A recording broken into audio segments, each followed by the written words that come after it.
പൈസയും കൊണ്ട് നടക്കുന്നു.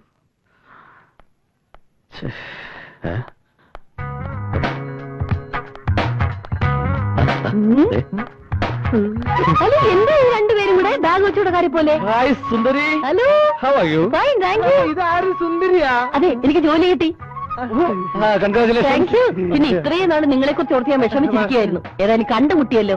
അതെ, നിങ്ങൾ എവിടെയാ താമസം? ഞാൻ വരാം, എനിക്ക് പ്രശ്നമൊന്നുമില്ല. പക്ഷെ ഞങ്ങൾക്ക് പ്രശ്ന. എന്താ പ്രശ്നം അറിയോ? ഞങ്ങൾ രണ്ട് അഭിഭാഷകരല്ലേ, അവിടെ പെൺകുട്ടി ഒറ്റയ്ക്ക് അത് പ്രോബ്ലം ഇല്ലേ? പിന്നെ ഞാൻ താമസിക്കുന്ന ഇവിടെ അശ്വതി വർക്കിംഗ് വിമൻസ് ഹോസ്റ്റൽ.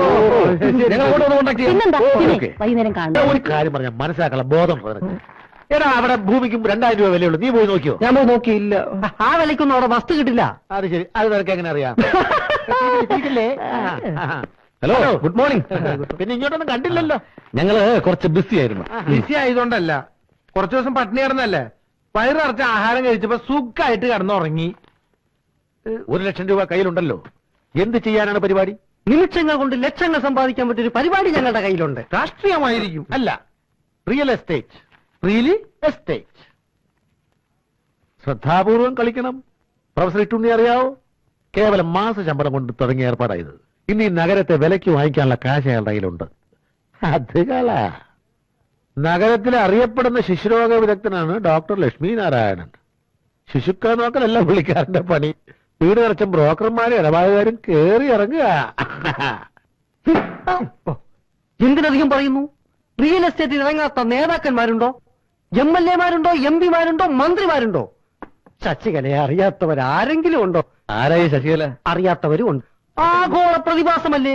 കോടിക്കണക്കിന് രൂപയ്ക്കല്ലേ കാപ്പിയും തേയിലയും പഞ്ചസാരയും വാങ്ങി കൂട്ടിയിരിക്കുന്നത്. പുറത്തു പറയാൻ വിഷമമുണ്ട്, എങ്കിലും പറയാതിരിക്കാൻ നിവർത്തിയില്ല. എന്റെ പഴയകാല നേതാവ് മാറമ്പിൽ ഗോപാലകൃഷ്ണനെ അറിയില്ലേ? ഇല്ല, അറിയില്ല. അദ്ദേഹം നിയമസഭയിൽ ഉള്ളപ്പോഴും ഇല്ലാത്തപ്പോഴും ആശാന്റെ മുഖ്യ ഏർപ്പാട് ഇതായിരുന്നില്ലേ? പക്ഷെ ഇപ്പൊ വിജിലൻസിലാ. റിയൽ എസ്റ്റേറ്റ് ബോർഡ് വെച്ചല്ലേ തൊഴിലാത്ത ചെറുപ്പക്കാർ ഇപ്പോൾ വലിയ വീട്ടിൽ കയറി കല്യാണം കഴിക്കുന്നത്? ക്ലാസുകൾ ബഹിഷ്കരിച്ചല്ലേ കോളേജ് പിള്ളേർ ഇപ്പോൾ വസ്തുക്കച്ചവടത്തിന് ഇറങ്ങിയിരിക്കുന്നത്? ഇത് നിങ്ങൾക്കൊരു സുവർണാവസരമാണ്. നിങ്ങൾക്കറിയാമോ, കേവലം 1 വർഷം മുമ്പ് എനിക്ക് ചായ വാങ്ങി തരാൻ വന്ന ഒരു ചെറുപ്പക്കാരന്റെ കഥ. അവൻ കോടികളുടെ അധിപതിയാണ്.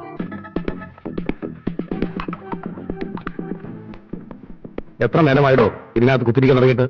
എനിക്ക് ഇഷ്ടമുള്ള അത്ര നേരം ഞാൻ ഇവിടെ ഇരിക്കും. നീ പോയി പഴി നോക്കടാ. ഒരു കുപ്പി റമ്മും ഒരു ചിക്കനും വാങ്ങിച്ചു തന്നിട്ട് CK കൊണ്ട് എന്തും ചെയ്യിക്കാമെന്ന് നിനക്കൊക്കെ ഒരു ധാരണയുണ്ട്. അത് മനസ്സിൽ വെച്ചാൽ മതി.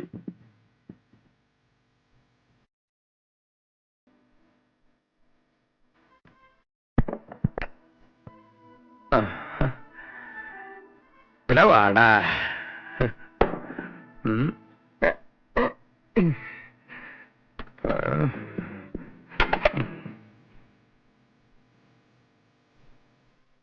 ഈ ചിക്കനും റമ്മും എന്റെ ഒരു ദൗർബല്യമായി പോയല്ലോ എന്റെ ഈശ്വര.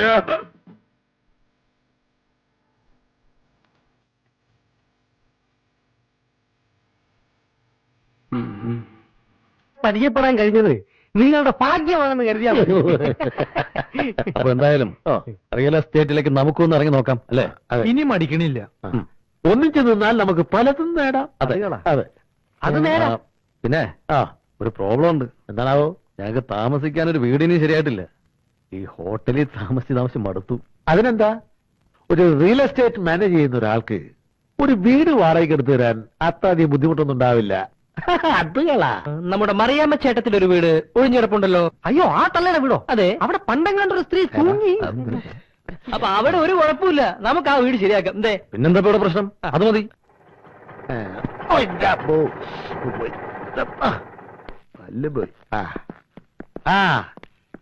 ഇതാണ് ഞാൻ പറഞ്ഞ വീട്.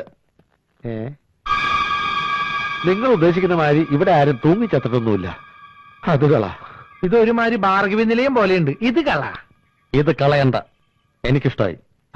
നഗരത്തിന്റെ വലിയ തിരക്കുമില്ല, ഒരു പ്രശാന്ത സുന്ദരമായ വീട്. എന്താ നീ ഇവിടെ ഇരുന്ന് നോവൽ എഴുതാൻ പോവാ? ചിലപ്പോ എഴുതിയൊന്നും വരും.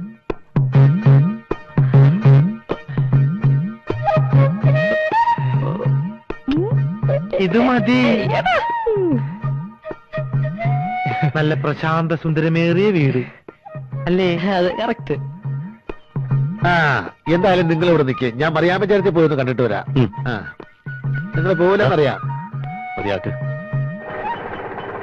വണ്ടി നിർത്തേ പപ്പ. നീ എന്താ ഇവിടെ നിക്കണേ? ഞാനിവരെ വീട് കാണിക്കാൻ കൊണ്ടുവന്നു. ആ മറിയാമ്മച്ചേടത്തിന് വീട് കൊടുക്കണില്ല എന്നുള്ളത് പറഞ്ഞത്. ആ തള്ളേനെ ഞാനൊന്ന് കാണട്ടെ. നീ വരുന്നോടാ. 4 കാശ് ഉണ്ടാക്കണമെങ്കിൽ സീക്കാരെ ഇവിടെ കുടിക്കോ? ആലോചിക്കാം, തൽക്കാലം ഇങ്ങനെയൊക്കെ പോട്ടെ. എവിടെടാ നിന്റെ പുരുഷോത്തമൻ? മറിയാമ്മ ചേട്ടത്തിന്റെ വീട്ടിലേക്ക് ഇപ്പൊ പോയതുള്ളൂ. വണ്ടി വിട്ടോ.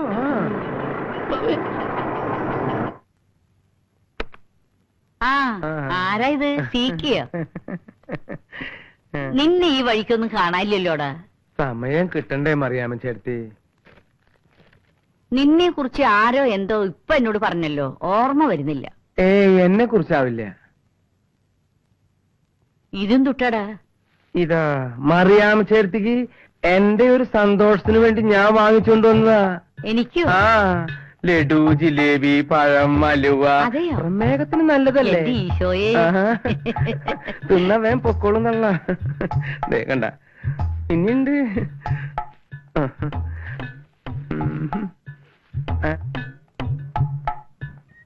ആളുകൾ പറയുന്ന പോലെയൊന്നല്ല, നീ നല്ല സ്നേഹമുള്ളവന്. നിന്നെ കുറിച്ച് ആരോ എന്തോ പറഞ്ഞല്ലോ, ആരാണെന്ന് ഓർമ്മ വരുന്നില്ല. ഗൾഫിൽ നിന്ന് മക്കളുടെ കത്തും പണമൊക്കെ വരണില്ലേ? 3 അവന്മാരും കൂടി ഗൾഫിൽ പോയിട്ട് കിടക്കുക. പെണ്ണ് നോക്കണമെന്നും പറഞ്ഞ് ആഴ്ചയിൽ ഓരോ കത്തയക്കുക. കെട്ടിച്ചാ പിന്നെ അവന്മാരെ ഭാര്യമാര് പറയണത് കേട്ട് നടക്കും. വിഷം വെച്ചാ മതി. അത് പിന്നെ എനിക്ക് അറിഞ്ഞൂടെ? അതുകൊണ്ടല്ലേ ഞാൻ അവരെ കൊണ്ട് പെണ്ണ് കെട്ടിക്കാത്തത്. നല്ല രുചിയുണ്ടോ മോനെ? കെട്ടിയതല്ലേ? ഇപ്പൊ നിന്നെ കുറിച്ച് ആരോ പറഞ്ഞല്ലോ. ഓ, ഒരു ഓർമ്മപ്പേശകേ. മറിയാമ്മച്ചേടത്തിയുടെ ആ ഒഴിഞ്ഞു കിടക്കണ വീടില്ലേ, അത് നമുക്ക് 2 ആൾക്കും കൂടി വിറ്റാലോ? നല്ല വില ഞാൻ വാങ്ങിച്ചിട്ടോളാം. ആഹാ, അതാണ് നീ കൊള്ളപ്പം ലഡു ഉണ്ടേറ്റ് ഇറങ്ങിയേക്കുന്നതല്ലേ? അതാണ് ഞാൻ കുറച്ചു നേരമായിട്ട് ഓർത്തോണ്ടിരിക്കുന്നത്. ആ പുരുഷോത്തമൻ പിള്ള നിന്നെ കുറിച്ച് ഇപ്പൊ പറഞ്ഞിറങ്ങിയതേ ഉള്ളൂ. നീയാണ് എന്റെ വീടും പറമ്പും വിൽക്കാണ്ടെന്ന് പറഞ്ഞു നടക്കുന്നതല്ലേ? ഇറങ്ങടെ ഒലിയിൽ അതൊക്കെ അവിടെ ഇരുന്നോട്ടെ. എന്റെ അമ്മായിമ്മേ ഓടുന്നു. എല്ലാ പിള്ളേരും കൂടി ചായ എടുത്ത് കുടിച്ചോളി മക്കളെ. എല്ലാവർക്കും കൊടുക്ക. ചേട്ടാ ഓ എടുത്ത് കഴിക്ക്. ഞാൻ കഴിച്ചോ? ഓ എടാ, നീ വലിച്ചു വാരി തിന്നണതൊക്കെ എങ്ങോട്ട് പോണടാ മെഴുവേലി തറ.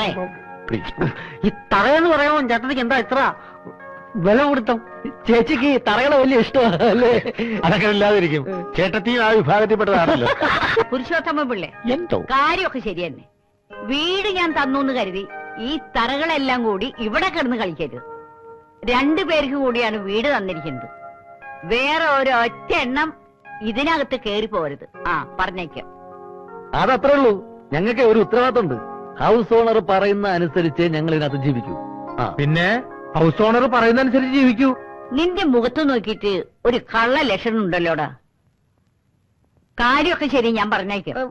ഈ പരിസരത്തെങ്ങാനും ഒരു പെണ്ണിന്റെ മണമെങ്ങാനും കേട്ടുപോയാൽ അയ്യോ, പെണ്ണെന്ന് പറഞ്ഞ വർഗത്തിനോട് ഞങ്ങൾക്ക് ഭയങ്കര അലർജിയാ.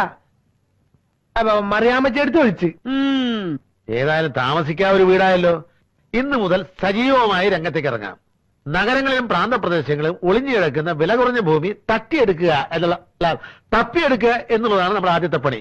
അതിന് പപ്പൻ നിങ്ങളെ ഹെൽപ്പും.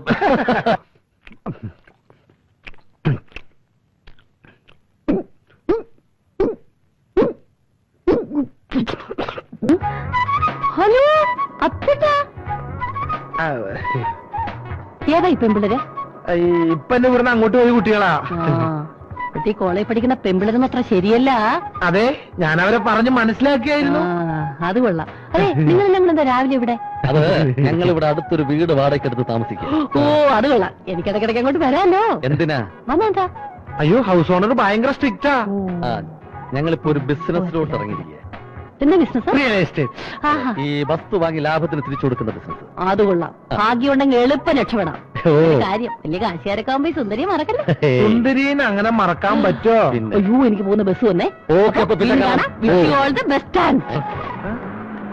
എന്നാ പിന്നെ നമ്മൾ പോവല്ലേ? പോകാനാ? എവിടെ പോകാൻ? ഇങ്ങനെ ആക്ച്വലി ആരെ കാണാൻ എത്ര നേരം വെയിറ്റ് ചെയ്യിപ്പിച്ചത്? ഇനി ഇവിടെ നിൽക്കണ്ട. ഇനി കുറച്ചേരം നമുക്ക് അപ്പുറത്ത് വെയിറ്റ് ചെയ്യാം. എപ്പുറത്ത്? അടുത്ത ബസ് സ്റ്റാൻഡില്. എന്നാ ഞാൻ അപ്പുറത്ത്. ആ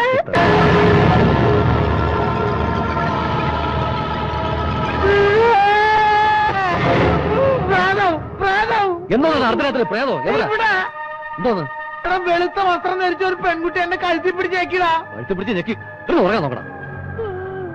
മനുഷ്യനെ ഉറങ്ങാൻ സമ്മതിക്കാതെ രാത്രി ഒന്ന് തുടങ്ങി. നന്നായിട്ടൊന്ന് ഉറങ്ങി വന്നായിരുന്നു അത് പറഞ്ഞു.